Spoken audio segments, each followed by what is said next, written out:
There are certain people in your life that once you get to know better, you're like, do I really want to spend more time with this person? And I think coming to college, you have a lot of those thoughts because you're meeting so many new people. You have to make so many split-second judgments about who you're spending your time with, and oftentimes, that decision really doesn't come down to you. It's just by luck and by chance. But even within the subset of people that you actually end up becoming like decent friends with, you still can choose who to spend the most time with.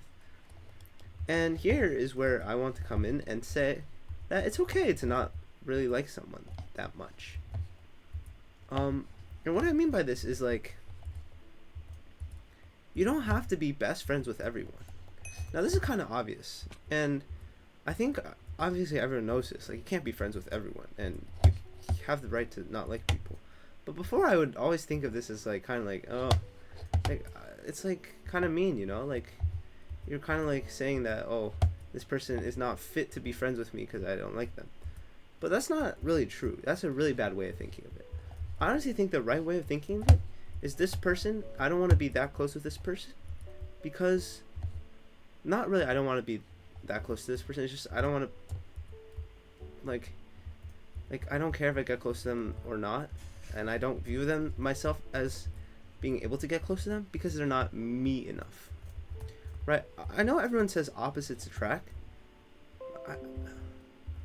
I know everyone says opposites attract, but I genuinely think that, like, if you have a friend, that friend has to be similar enough to you in some way. Like, if you two are completely opposite people, then you're obviously not going to be good friends.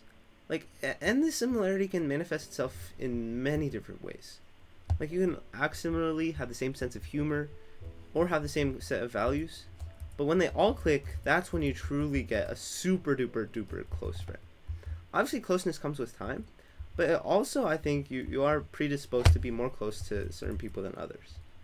And that's okay. Because when you look at a person and say, oh, maybe this person isn't, I don't know, I don't really know about this person, I don't think I can be that good friends with them, I think you're perfectly fine in saying that. Even though it feels a bit wrong, it's like, they're only not fit to be friends with you because they're not fitting your criteria of what it means to be a good friend. And for me, at least, that doesn't really involve any sort of very objective characteristic.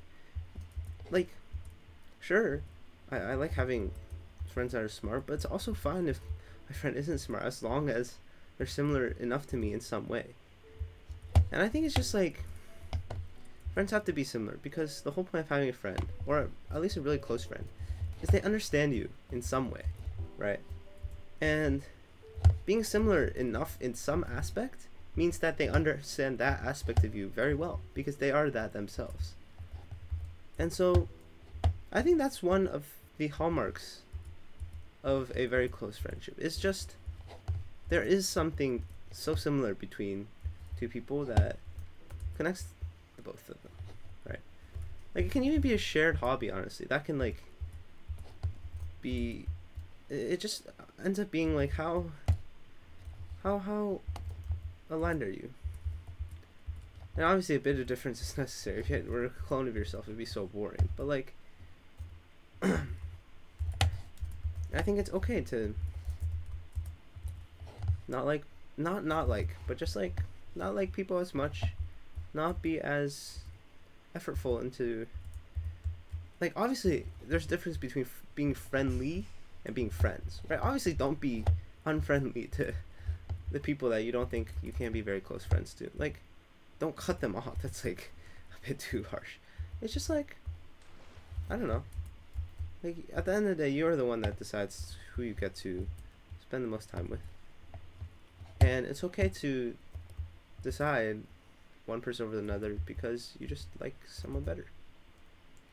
Yeah, I don't know, maybe that was like some personal, I don't know how many people you have ever thought had moral qualms about thinking about, oh, this person's not quote unquote good enough to be my friend, or like, why can't I meet people like that I really really like, and I think that's just it. It's just like I also think in college, like the people you meet are very much different from you. High school, there's so many more chances for them to be similar. Number one, more time. More time means you also grow. Like when you also grow with a friend, that also continues to solidify. Because if you interact with a friend a lot, you grow to be more like them, and they grow to be more like you, and so then you become even more aligned, right? So that's one aspect. The other aspect is just like shared experiences, right? You all came from the same school district in high school. Obviously, you're going to be very similar. And then finally, it's just like I don't know. Yeah, I think it's just those two. But yeah, that's what I really want to say. It's okay to not like people. It's okay to not be friends with people. Yeah, that's what I meant. I'll make that the title. But yeah, thank you guys for watching. Hopefully you guys have fun, meet new people, and make more friends. Because it's always more good to have meet new people and make new friends. And I'll see you guys tomorrow. Oh, it's video 300. Oh man, I forgot about that. Well, I'll make a video of 301 talking about video 300 tomorrow. Alright, see you guys tomorrow. Oh, my final went okay. I know no one really asked me, but I guess I asked myself in my head. Anyways, thank you guys for watching. I will see you guys tomorrow. Goodbye.